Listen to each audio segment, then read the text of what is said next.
everyone. Here today we are in the Working from Home Efficiently seminar by Adán Muñoz. We're offering this through ECUSA. ECUSA is the Spanish Society of Scientists, and we have several chapters, and this event is organized by the Boston chapter.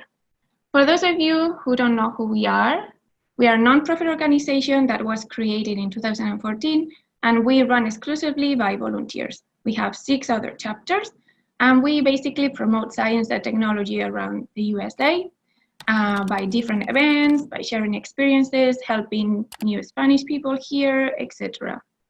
So keep up with us, search for us in LinkedIn, Facebook, Twitter, Instagram, and follow our events on Eventbrite. And I'm leaving you with your host today, which is Adán Muñoz. Hi guys, my name is Adán, as you already have heard. I'm originally from Spain. My background is in telecommunications engineering. When I was in the university, I founded a company with some friends, with some classmates. That led me to go and live in China for some time. In China, I was working with teams in Spain and also in China. And then I came back after a couple of years. And I spent time in Madrid, but also I was traveling a lot to UK, Birmingham, because my girlfriend at the moment was, now it's my wife, was doing a PhD there. So I had to work from remote from Birmingham, and then I came back to Spain. I was spending 2 weeks there, 2 weeks in Madrid, something like that. And after the PhD, my then spouse got a postdoc here in Boston.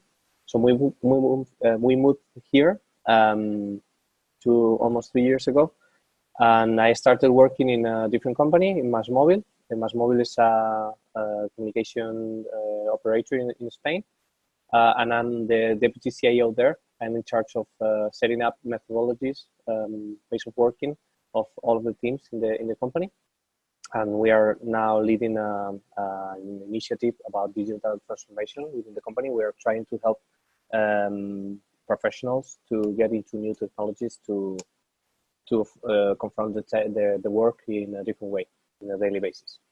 So that's why I'm here. I have some experience with working from home, and I want to try and share that experience with you. Let's see if you can just get some of the things that I've learned through this time in order to apply it to your life. Maybe get it a little bit happier. Let's talk about the differences between the office and home. Right? There are 3 main areas which I think are different. There's the location, there's also people, and there's also the space, the environment within itself. The main difference between the office and home is that you don't have to commute when you're at home. This is very obvious, but it implies a lot of different things. Because you don't have commute, you have more time, and this is a good thing. You have more me time through the day. You can spend it in something else that is not working. But it happens a lot that because you're used to working from the office, that you already take that commute time as work time. So you feel a little bit guilty when you're at home and you stop working at that time. So you tend to work a little bit more when you're at home. Also, because you don't have boundaries, and we will talk about that later, it's more difficult to just start and stop working. And you are in a sense that you're always working and you're never really working. And for that, there are some techniques that we can use to just set that boundaries that will be help you a lot mentally. So the next thing is people. When you're at the lab or you're at the office, you have people around, and when you're at home, it depends. You can have people around you, or you can be alone, and that has different challenges. When you're alone, you have to fight loneliness. Working from home alone means that you cannot talk to anyone else just through video conference or phone, and you're missing some human contact. And for that, it's important that you are very conscious and very mindful about when are you talking to someone else and try to find these moments along the day in which you can contact to other people. Or maybe you're sharing your home with someone else, maybe your spouse, your children, or just flatmates. So in these scenarios, the challenges are different, right? You are sharing a space, and you have to agree on the terms of the use of that space and time. When you're sharing a small house, like I do, for example, you have to agree on the terms on which spaces are for who, in which moments. You have to talk about the light. You have to agree on the temperature. You have to agree on the silence times. For example, I do a lot of video conferences because my job right now implies a lot of different meetings. So I really need to agree with my wife when she can make noise or when I can make noise. Right? And then the spaces in the office are thought just for working, and at home you use the spaces for everything. This means that you really have to make up a space for yourself when you work at home, because if not, you are not going to be able to separate between working and not working, as I was talking before. And also, you're going to be you're going to have a lot of distractions, and it's going to be very difficult to keep focus. Yeah, some jobs are easier to, are more compatible with teleworking than others, right? But in general, all of them, if you want to succeed teleworking, you have to do more or less the same thing. You have to set out your space. Your space must have all of the tools that you need for working on hand. You have to mindfully set up the light, the temperature, as I told before. And this is a specific tip that I give you, which is the on-air thing. It's important that in some way you do this commute that we talked about before in a virtual sense. So in order to put your mindset into work mode, you have to let your mind and your body know. And for that, it's important that you perform the same habits during the morning, and that for example, you can get a shower, you can have breakfast, you can do some meditation. I always try to do meditation. I'm not able yet. I will eventually. And also, you have to go to your space and put it on work mode. If you're sharing your space with someone, maybe it's useful that you have like a totem, like a physical sign in which you say you're working. For example, the on-air signs. These on-air signs that you get around the radios. So the radio, when you are passing by the studio, if they are recording or they are on air, so you don't make noises. So if you have something like that sign that resembles that sign, people around you will know that they cannot disturb you at that moment, but also yourself, you will know that you are working and you should keep working and not doing anything else. Right? As I said, you have to start and stop, and do some routines, some rituals around that to try and make boundaries. And also, it's very useful to know your core hours. Core hours is basically to know your most productive hours along the day. For doing so, there are different tools. You can just Google how to find your most productive hours in the day, something like that. You will find a lot of different papers and a lot of different tools, online tools. But basically, all of them, what they do is they allow you to keep track, to record what you're doing, and a lot of parameters that can influence your productivity. For example, how many hours have you slept? What did you eat?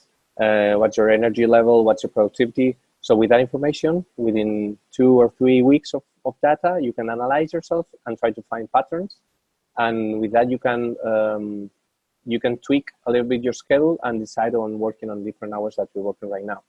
And I recommend doing this from time to time because it changes.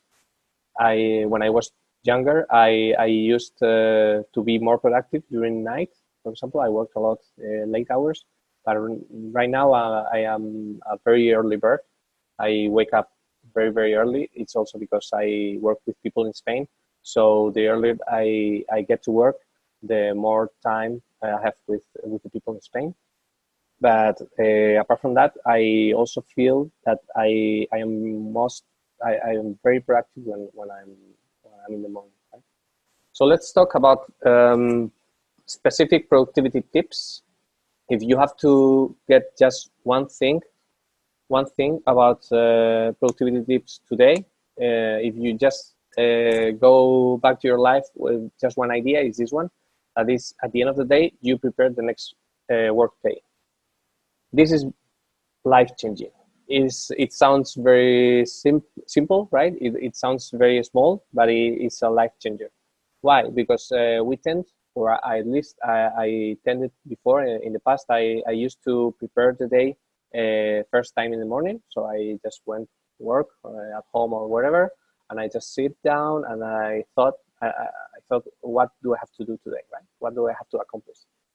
But what happens, for example, if you have bad memory, as I have, or if it's Monday?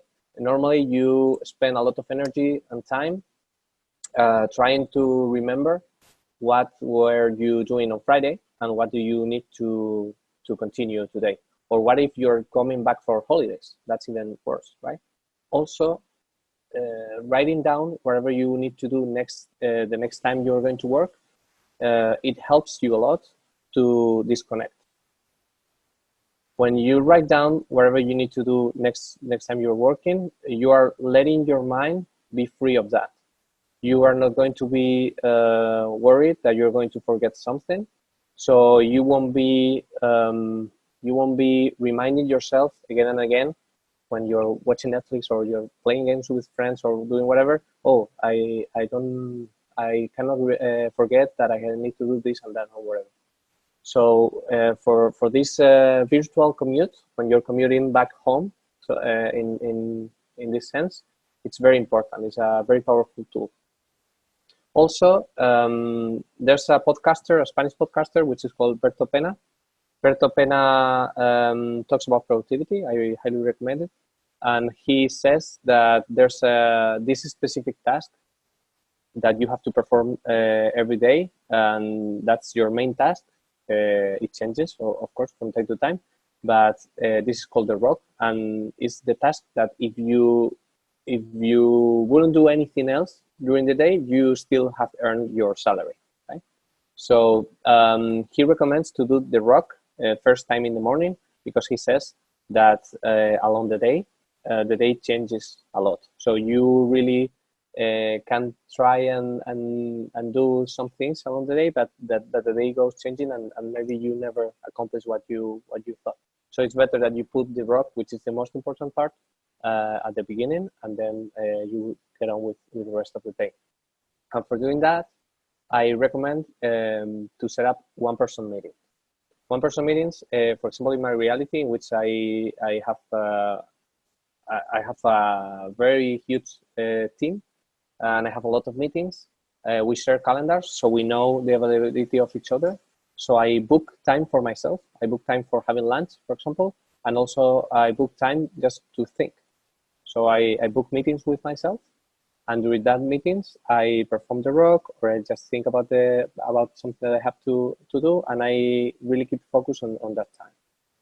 It's important to book time in advance, because if you don't set up these times with yourself, someone else will get that time from you and will invite you to a lot of meetings, and then you won't get the job done.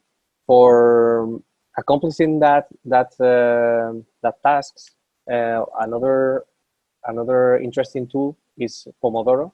I guess many of you already have learned or already have known about Pomodoro. Pomodoro is an old technique.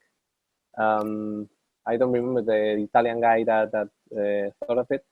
I know it's Italian because Pomodoro is tomato in Italian, and the name comes because the guy was thinking about how to get more productive, and for that he took the kitchen timer and he set up some time just to be working, really hardcore working, like blah, blah, blah, blah, no distractions during that time, for 25 minutes. Then he put the same timer for 5 minutes to rest, and repeat and repeat and repeat. And every 4 Pomodoros, every 25 minutes, he had a 15-minute break, so a longer break. This is very powerful, but also very difficult. It's not that easy to stay for 25 minutes in a row. Well, it's like meditation, right? They say that with meditation, when you start with meditation, you cannot have sessions for more than a few minutes. So I recommend the same with Pomodoro.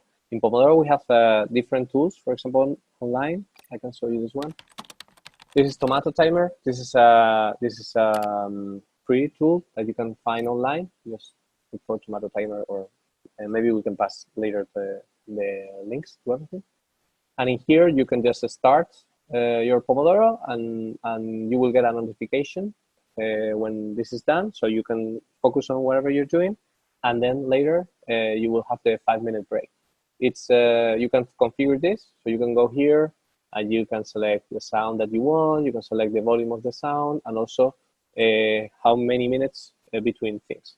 So I recommend to start with very, very small Pomodoros, maybe 5 minutes, 10 minutes, very, very short breaks, like relative to the length of the Pomodoro, and long breaks wherever you need to have a coffee. Pomodoro technique, very useful. Another thing that I would like to point out for you guys is Atomic Habits. This is a book by James Clear. You can see it here. This guy has like a framework in which he explains how habits work. So you get tools to try and make up good habits or remove bad habits. He doesn't like the qualifications good and bad habits. He uses different, but you can understand what I'm saying by good habits and bad habits. Because what I said, that the office is thought just to work, but at home is full of distractions, like I don't know, my PlayStation or Game Boy, or comics, or my cat, or whatever. It's important that you try and avoid as many distractions as you can. When you're setting up your space, for example, we didn't say this, but it's important that you try to hide these distractions. For example, if you have a problem, as I had, standing up a lot of times, just going to the fridge to see what's there, I don't recommend sitting in front of the fridge or sitting in a place that you can see the fridge, for example. So coming back to Atomic Habits, what James Clear say, that for an habit to set, what happens is something has to be visible, then something has to be appealing, something has to be easy to get and rewarding, right? For example, if a friend of mine gives me a transparent box of candy, and I put it on my living room, I'm pretty sure that I'm going to eat a lot of candy. Why? Because it's very visible, it's there, it's very appealing. The candy for me is very, very appealing. It's very easy to get, it's right there, and it's very rewarding. When I eat it, it's very tasty. So what James Clear say, okay, if you want to eat candy, make it invisible. So maybe you can just hide the candy or just don't accept it in the first place, but that's even more difficult. You can make it less appealing. Maybe you can wrap the candy in newspapers or something like that, I don't know. You can make it less easy. You can make it more difficult. Maybe you can lock up the box with a lock. And you can make it less rewarding. Maybe you can, I don't know, paint the candy with chili pepper. I don't know. But this is what I mean, right? That if you do less visible the distractions that you have, it will be easier for you to get distracted. This happens with the physical distractions, but also with the virtual distractions. So, for example, what I recommend is you have a completely different computer for your work and for your leisure. If that's not possible because you don't have two, at least you should have two different users, one for the time that you're working and the other one for the time that you are not working. This also will help you with the decompressing, disconnecting ritual that we talked before. Also, you can have, for example, different boots for the computer, so you can install two different operating systems, and with that, you will not be able to access as easily your accounts. For example, if you if you keep your credentials with your browser, if you go to Facebook, you will not do a login automatically, these kind of things, right? So this is about putting yourself stoppers so you don't fall into temptation. For that, for example, you can use pause. Pause is an extension of Chrome. What you do is you can just decide in which pages you cannot you shouldn't go as often as you try, and you set up a delay time. So whenever this is on and you try and go to, for example, Facebook, pause will tell you, okay, pause for a few seconds. Think about this. Are you sure that you want to go to Facebook? Then those seconds pass and you can go to Facebook. So you decide. Just that pause, that make it really conscious, will prevent you for going to Facebook or to Instagram or to, I don't know, Tumblr, if anyone still uses it. Or you can just put here whatever page you want. Maybe that will prevent you a lot just going there. You can also have you can also have settings here, statistics. I mean, so you will see how many times you have clicked in each part, and you will see if you're doing well or not, or how long have you been distracted, or how many times. So this is also very useful. There are similar tools for Android and for iPhone, so you can have the same, pretty much the same thing in the computer. I mean, in the smartphone, in which you can set up specific schedules. So at that times, your applications that just won't open when you tap on them. Another one, very good tool that I use is the weekly review. I do a weekly review with myself. This helps me a lot to just step back and have a more global view about what's happening. When you are working from home, especially if the rest of the team is not working remotely, if they are co-located, so they work together, you're like on a disadvantage. So you sometimes feel disconnected from the rest of the team and feel that you are not sure about what you're doing. So it's good to just step back and think about your goals, to mid-term and long-term goals, and see if what you're doing in your daily routine is taking you there to that goal. You can do this wherever you want. I mean, you can do, for example, a logbook. I use a logbook in Google Docs, but also you can just write an email to your boss, for example, or to your coworkers. I don't know, keep a diary, a physical diary if you're into that. I don't know, but the thing is that you just reflect on how the week went and what do you expect for the next week. That will help you to just not be lost in the daily mess and just really looking into the future. For the next blog, because I want to know how deep I should go, I would like to know from you guys, how often do you collaborate? Do you interact with other people? So that means how often do you need something from someone else, or how often do you need to give something to someone else in your organization? So I think we're launching a poll right now. If you can just reply to that question, that would be awesome. These are the results. So most of you guys collaborate a lot. So 7 people and 26 people every day and lots of time. So I will go deeper. I wasn't really sure because I know that in general the scientific profiles are a little bit more lonely than other profiles, but I see that you collaborate a lot, so I will go deep into this part, which is working with a team. When you're working within a team in remote, you have to be extra careful because you are lacking some tools that you have and you don't really realize that you have when you are working co-located. For example, the informal communication. So when you're having a coffee with someone, or you're just there and you just listen to a different conversation from someone, you are just getting information that you are using and you don't even realize that you're using it. Or maybe you do, but I don't know. But it's there, and it's not there when we are working from home.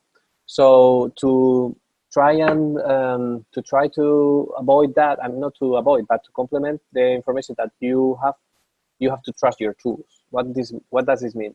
That you really have to put meaning into what you are writing. For example, in Slack, we'll talk about Slack later. But when you're, for example, you have a project management tool, a task manager, you're sending emails, you're writing down documents, it's important that all of that knowledge is in some place that everyone can access that information. Because you cannot just look around your shoulder and ask your coworker, how can you do whatever. This is very important. So this is a change of paradigm as well, and it's something that you need to work on a lot, because people tend to just trust into each other when they are together. So normally the tools in an office, in an organization, in a company, are not as complete with information as they should, right? In the same ideas is the difference between asynchronous communications versus synchronous communications. Synchronous is, for example, the calls, or just the conversations, or video conferences, right?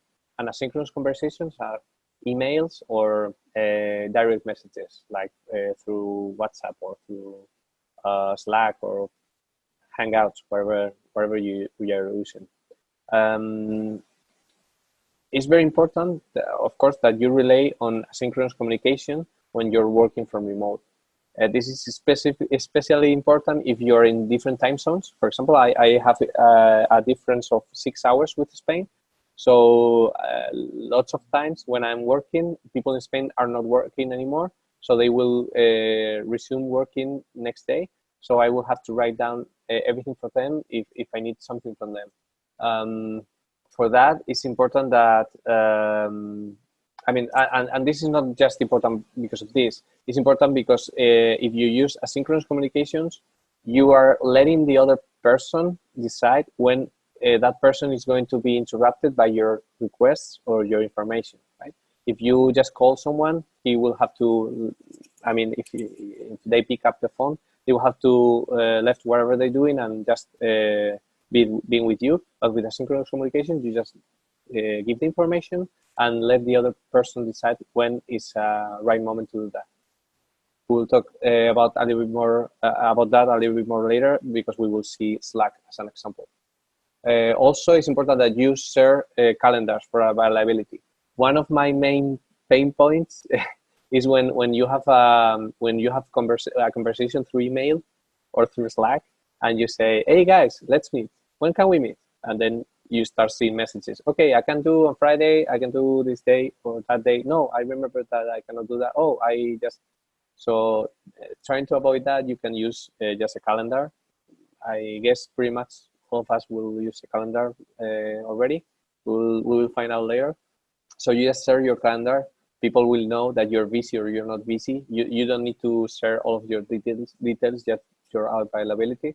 So in that way, people will be able to arrange meetings with you without asking you if you can, because they already know if you can or you cannot. The daily meeting is a very, very useful tool as well. I'm not going to talk to you about agile methodologies. I could extend and talk about Scrum or Kanban or Scrumban or whatever. For example, in MassMobile, we use Scrum, we use Kanban, and we use something similar to SAFe. SAFe is like SAFe is a methodology for bigger companies, but we're not going into that. Sorry. So the daily meeting is just a meeting in which you gather all the team together. If you're in remote, you just have a video conference, and then you said, what have you done since the last meeting? So it's like, okay, since the last meeting, I did this and that and this other thing, and I have this problem. Can anyone help me with this problem? So it's a meeting in which you can share your stoppers, your blockers, and someone else can help you with it, right? Also, because we are people and we are humans, we like to bond and we want to not be crazy. So it's especially important that you do team building in remote. It's not as easy as when you're together, of course, but it can be done. You can just have remote breaks, or you can have remote events outside of working hours or inside working hours. That depends on the company. But it's important that from time to time, during that Pomodoro breaks, the longer Pomodoro breaks, that you maybe have a coffee with your teammate that is working remotely as you are. So you just set up a conference, grab a coffee or a tea, and just talk about something else. That will help you team building in remote, and will help you have more empathy with your coworkers, which is very important when you're working from remote. And the same thing applies for letting people know about your situation. With this, what I mean is that it's important because people doesn't have these informal communications, that you explicitly explain your situation, especially in these days in which we are working from remote. All of us are working from remote, or pretty much all of us. But we are in a special situation in which we are with children at home, for example, or with roommates, or I don't know. So it's especially interesting now that you share how are you feeling and how are you coping and what are your challenges in a daily basis. So that way your team will also adapt to your situation and will show more empathy. If you don't tell them, they are not going to figure it out. So it's important that you specifically tell them about this. Okay, and for the next block, we're talking about digital tools. I'm going to show you some specific features in some of these tools. But first, I would like to know how much do you know about this. So let's have a poll to see if you already know some of the tools that, or already used some of the tools that we are going to check. Ooh, we have some heavy users here. Everything is in blue. Not many Trellos or Basecamps or Jiras, but the rest, pretty much everything. Well, Slack is not that, I mean, Slack or instant messages, not that many. To me, it's pretty amazing that there are more people that use video conference than they use emails. We'll see that now. I think that's very cool. I mean, I think that's the future, that email will die eventually. So as you can see, all of you use email, half of you use Slack or similar, all of you use video conferences. Today it doesn't count. I hope you realize that. All of you use file sharing, and not many use task management, okay? And there's a person that doesn't use the computer much. That's interesting. Okay, so let's go for calendars. All of you use calendars, so I'm not going very deep into that, but I will show you specific. So we have here, I have an incognito mode screen, window, and a normal window, and in here I have Rick Sanchez, and in here I have Morty Smith, right? There are two users that work in the same company, and they share things between them. So, well, we are going to Google G Suite because I think it's a very good tool. It's free to use, and it's very powerful. So we're going to use that as an example. Other platforms such as Outlook 365 have more or less the same features. But if you want later in the Q&A, I will explain why I prefer Google to Outlook, for example. So in here, so we can see here that that Rick has shared the calendar with Morty. So Morty is able to see Rick Sanchez events. So he can see, for example, this one, which is this one. They are in different time zones. That's why the time is different. So, for example, if Rick Sanchez have here banjo lessons, but Morty cannot see that. He can see just that Rick Sanchez is busy, right? You can set it up. I mean, you can decide if the other one wants to see everything or not. So for example, if Rick wants a meeting with, if Morty wants a meeting with Rick that time, he can set a new event.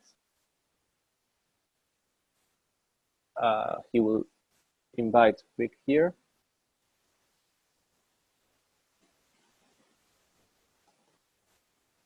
And he will be able to see the availability of Rick. So he will try and put the event maybe at this time, because he knows that this is not a good time for him, right? And that's it for calendars. I will also recommend you that one productivity tip for this is that you change the default time, the default duration for the event. It's set up for 1 hour. If you've never changed it, you can go to settings here and you can put here default duration, and you can set up the default duration that you want. I recommend 30 minutes. Time in meetings is like gas in a room. It takes all of the space. So if you put a meeting 30 minutes with some goals, you will get that done. And if you put the same meeting with the same goals for 60 minutes, you also get the goals for the meeting. So do it in 30. And that's for calendars. If you need later on, I will ask if you want more detail about anything else. You can ask whatever you want. I will just go quick through all of them, especially the ones that you already know, to just show you specific tips about this. Okay, emails. Let's go back to our people. Here we have Morty and we have Rick. Morty sent before an email to Rick, and he said that next Tuesday I need something from you, right? So how can Morty remember that he needs something to Rick, because he knows Rick is not going to remember, so he needs to remember him. How can he do that? For that, you have snooze, sorry. With snooze, you can just set up a time and you can say, okay, so because it's on Tuesday, on Monday at, I don't know, at 10, I will remind myself that this has to be done. So now, if you go to snooze, this will appear here, and this email that I sent will appear again in the inbox. I personally believe in the system of in the zero inbox system. So you don't have any emails at all. When they come, you just process them. When you process an email, you can delete the email if you don't need it at all, or archive them if you will need it in the future, and you can postpone it. For example, imagine the same email that Rick received. He also wants to know to remember this on the weekend, so he can postpone this. In the inbox here in the inbox, so he can go inside, postpone, and say, okay, this weekend I will think about this. So he will not think about this until Saturday. This is very powerful, because if you go to your email and you see a lot of different things here that are not actionable by you right now, you're going to spend energy, mental energy into that, and you don't want that. It's one more distraction, as we talked before, right? You can also delay send. You can send an email and set it up when you want it to be sent, but not send it right away. This is useful, for example, for me. I don't like sending emails, or I didn't like sending emails. I don't care that much anymore because people are using Slack. But I send emails from here, and in Madrid maybe it's very, very late, so I don't want that. I send them first time in the morning for them. So you can just create an email and put a schedule send. You can schedule the send, and you can decide when you want it to be sent, right? For example, here you can, Rick doesn't want to forget the birthday of Morty, so he wants to schedule send this for Morty's birthday, so he will put it here, and then you will see them in the schedule section. The same way you have snooze, you have schedule, and you will see when this is going to be sent. And that's all I want to show you about Gmail. If you want, later we can discuss a little bit more. Instant messaging. Okay, let's go for Slack. Same thing here. I have two people here. Slack is very, very useful for teams. If you have never seen anything like this, you can think about Slack like WhatsApp on steroids, right?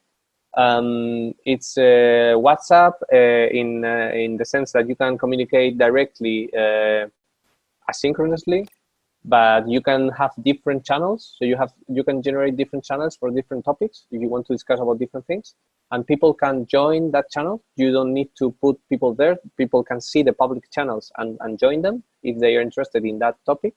For example, in our company, we create one channel for each team, but also one channel for each project that we have cross teams. And also you can create private channels if you want to discuss something that has some privacy. I don't know, human resources related, for example, or you want to talk I don't know. So they won't appear in the channels, and you cannot find them. You have to be invited to those specific channels. You can mention people. So you can say something like Rick, and this will pop up a notification in the other person, maybe in the phone if you have the application in the phone, or will appear there. It will appear just there that you have a new message. And you can do a lot of different things. For example, you can do different threads, so you can have different conversations.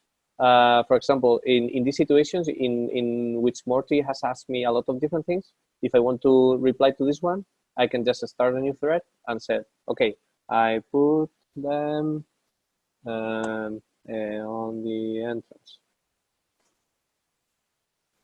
So Morty will see that there's a reply there just for that one, because if I put it back down here, he maybe lose context and he doesn't know about where this is coming.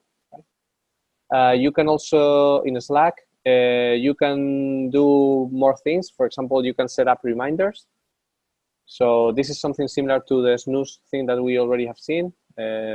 Remind car keys tomorrow at noon, for example.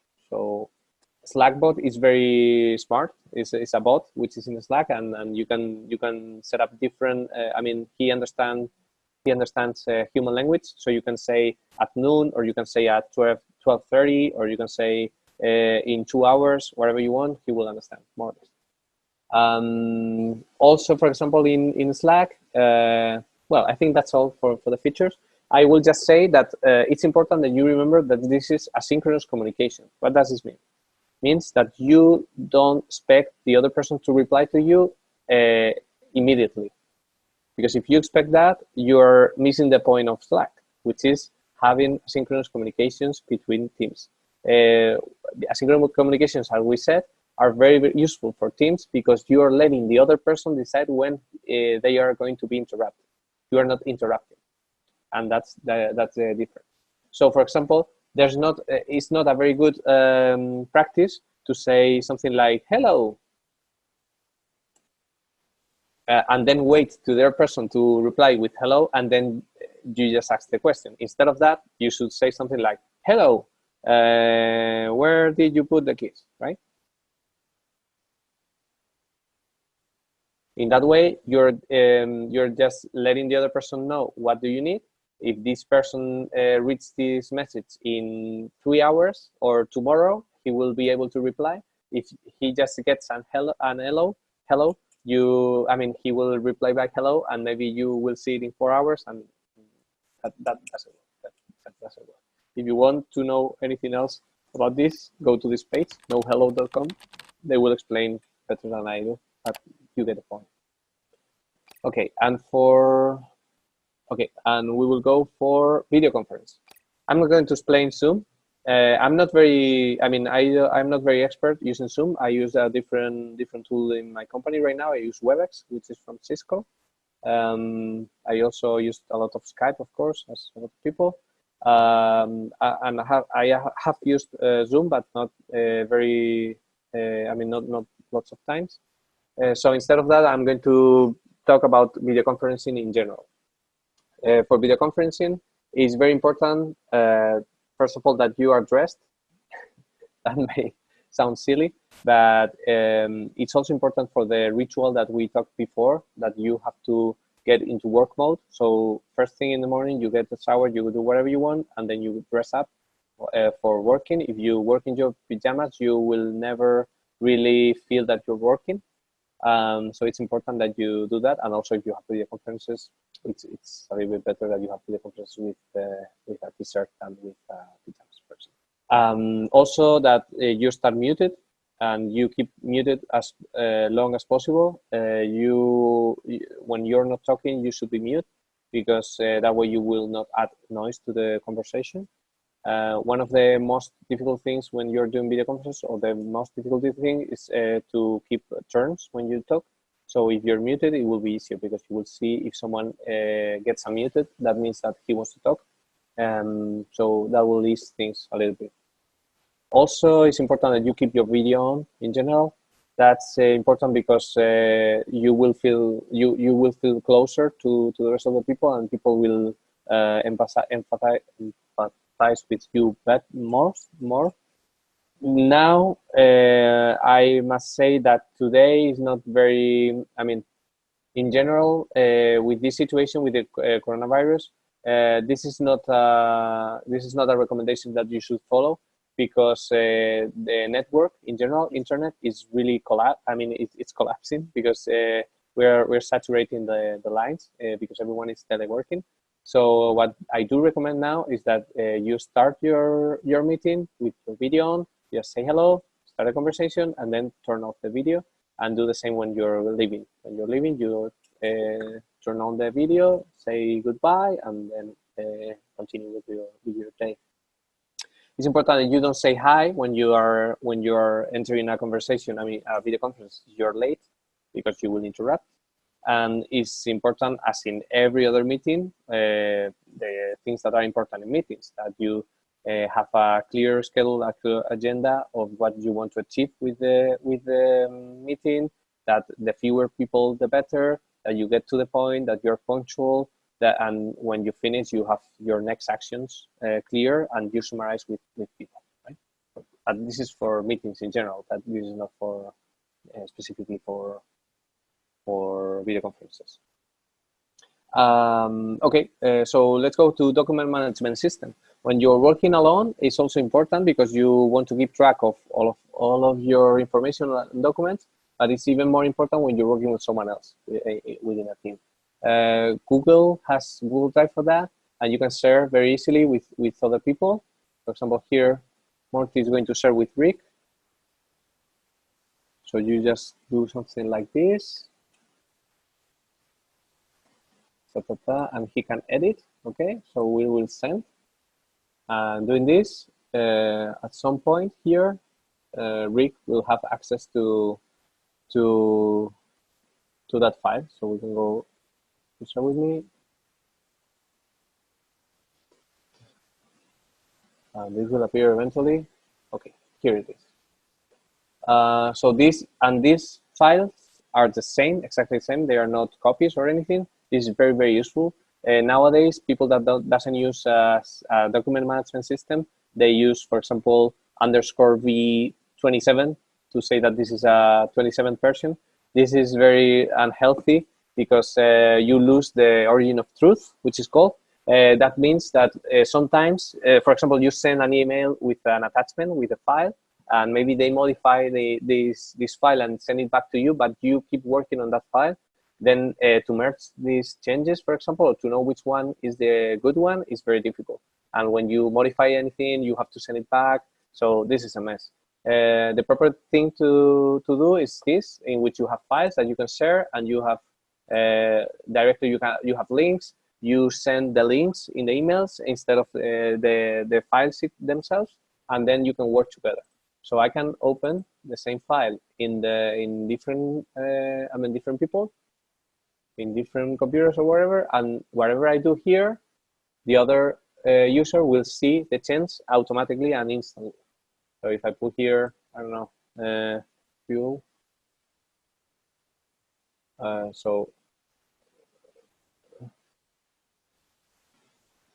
Okay. So you will see fuel here, and I also can see where is who. For example, Rick feels a little bit suspicious because Morty got vegetables. That doesn't seem right. So he can go exactly to one cell and see the edit history and see that Morty replaced candy with vegetables on March 20th at 8:57, right? So you can know exactly who changed what at what moment. You also can have the version history here, and you can see the version history. And in here you will see different changes and who made them. And also you can put a name or on the versions. So you will be able to keep track of all of the changes that were made and also store forever the versions that you really need to have. For example, if you, every time you send this information to, I don't know, to Grant, you will want to keep track which specific version you sent. You just go here and you name this version and send to Grant on whatever. And you will have this forever here. I don't know if I want to show you anything else about sharing. Well, you can also ask, for example, imagine that Rick got this and he just wants to let Morty know that he got him.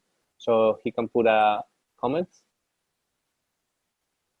He can say, aha, gotcha.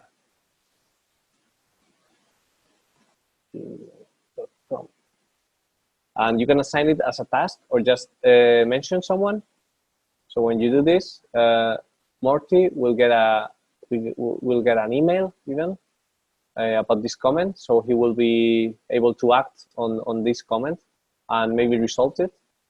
Maybe he can, let's see, go here and he can see this comment here and he can say,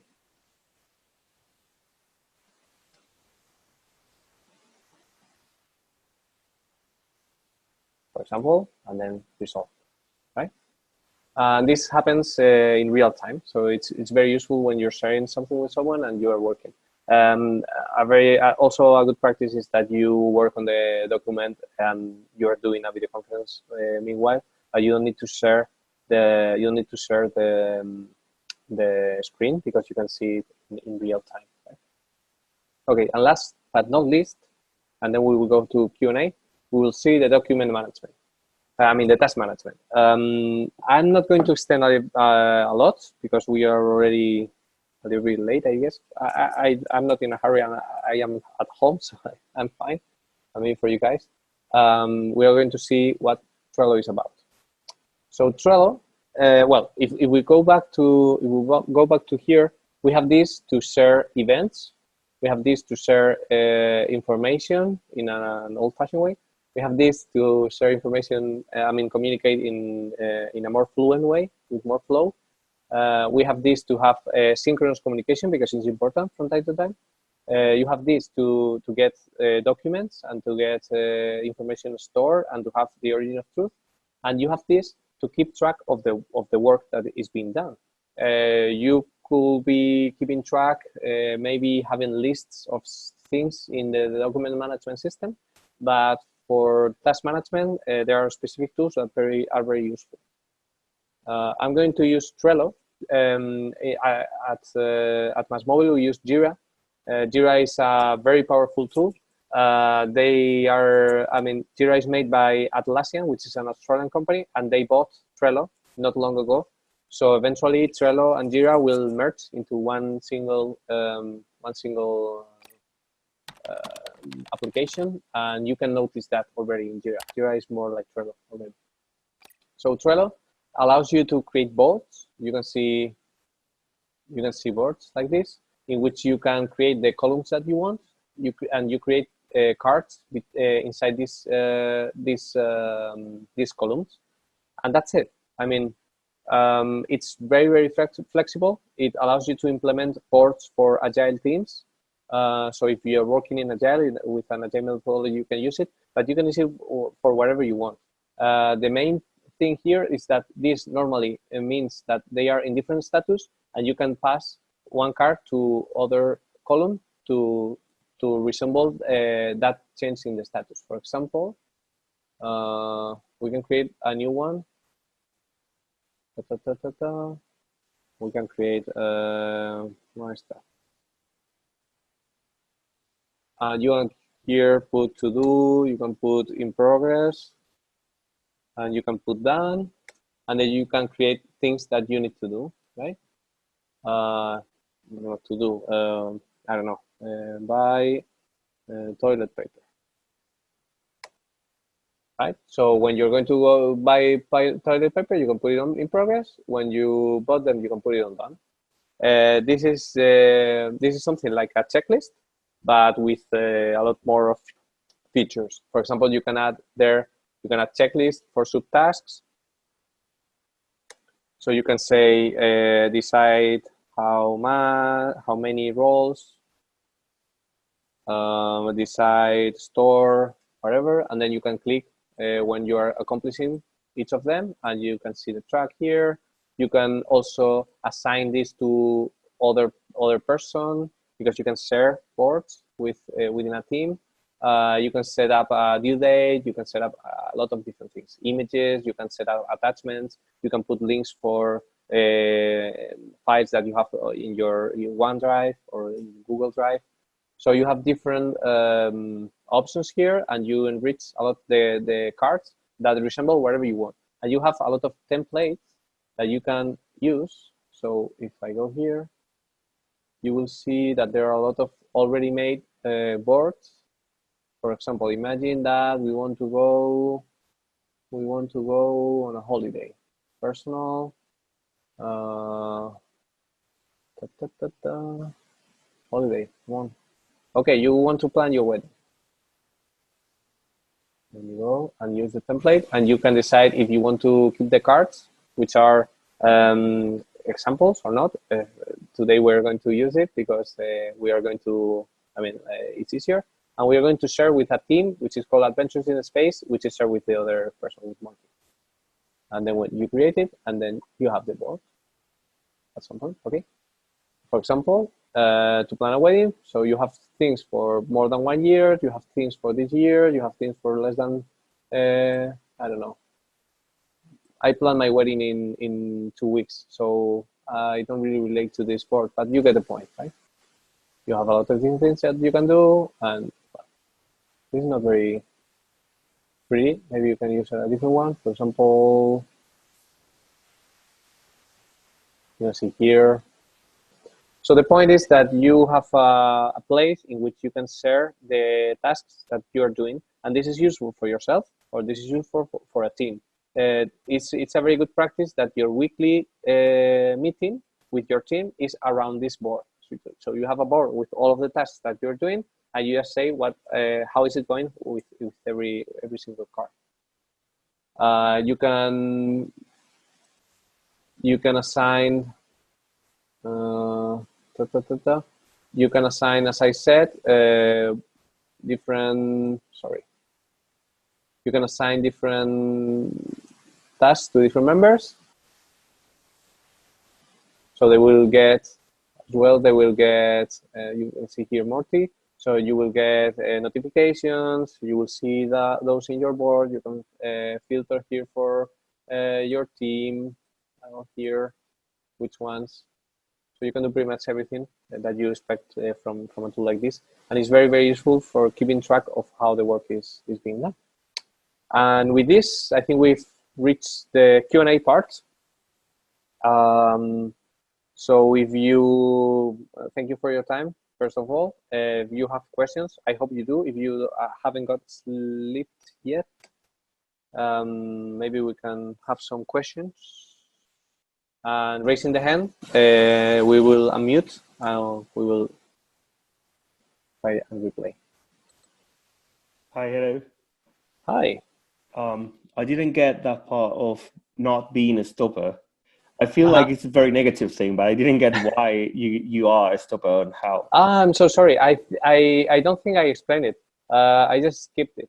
The thing is, it's very, very important that when you're working within a team, you try to put first the tasks that are dependencies to other people. That means that if someone else needs something from you and you have 3 different tasks, you perform the task that is a dependency for other people, so that person will have more time to perform that task. For example, if I want to deliver something Friday, and if I want to deliver something on Friday, and for that I need a carton box for Thursday, and today is Monday, I won't tell you, hey, I need a carton box on Thursday night. I will tell you today, so you will prepare for that carton box to come. It's very important that we don't transform our lack of planning into someone else's urgency. That's very important. Okay, thank you. Thank you. If you want me to go deeper into one of the tools that we have seen, or do you have any questions about any other, I don't know. Adan, thank you. Listen, how many hours do you work from home? Like, do you work like 8 hours, 7 hours? That's a good question. I don't focus on how many hours. I don't focus on how much. I focus on the job being done, and I try to get my teams working with the same mindset. But the problem that I personally have, is that my spouse, she has a more standard schedule. So she starts working very soon, very early, but she stops working late, relatively late. So I tend to work more than I should. So maybe I start working at 6 and I stop working at 6 sometimes, or 7. But I don't recommend that at all. I mean, I recommend people to focus really on results. So if you don't need to complete shifts, like for example, imagine that you work in a customer support service. Of course, you have to be from this hour to that hour. But if not, you should focus on finding your core hours. And if you find that you are really productive 5 hours per day, just work on that 5 hours per day. If you achieve to do some pomodoros in there, you will be much more productive than a lot of people that work 8, 10, 12 hours. Hello. I had a question. Did you explain, or can you explain a little bit more why you prefer Google when you're talking about calendars between Microsoft 365? Yeah, I prefer G Suite in general to Office 365 because my experience tells me that, for example, the solution is more cloud oriented. So Google designed the solution in cloud, and Microsoft what did was adapting tools that they already have for desktop and try to put them on the cloud. So that means that the architecture within, I mean, the backstage of Office 365 is still thinking about desktop. So, for example, sharing things or collaborating in real time in documents is not that good. But for example, for Outlook, for the calendar itself, the calendar is not that bad. It's pretty good, and it integrates well with other tools. So it really will depend. I mean, the tool that you use will depend on the other tools that you have around. For example, we have found that WebEx, Cisco WebEx, integrates better with Outlook 365. But in general, I think Google is a better tool for working from home because they have thought about that. We have a question in the chat. Ooh. The podcast name, I didn't get that. It's Berto Pena. Berto Pena. I can write it down. Berto Pena. He's a Spanish guy. Okay. I don't know if you want to say something. Okay. So I think that's it, guys. Thank you very much. I hope you just get at least one thing that makes your life easier. Just one thing. I'm not very eager. I'm not eager. I'm not optimistic with that. I think you can get at least one thing. So that's it. If you have any more questions in the future, I think you can contact anyway ECUSA, and I'll be around. Just Google me, Adán Muñoz. There's not that many people. I'm not the baseball player in Peru, though. There's a Adán Muñoz, Peru baseball player. It's not me. But other than that, I think you will get me. Thank you very much, guys.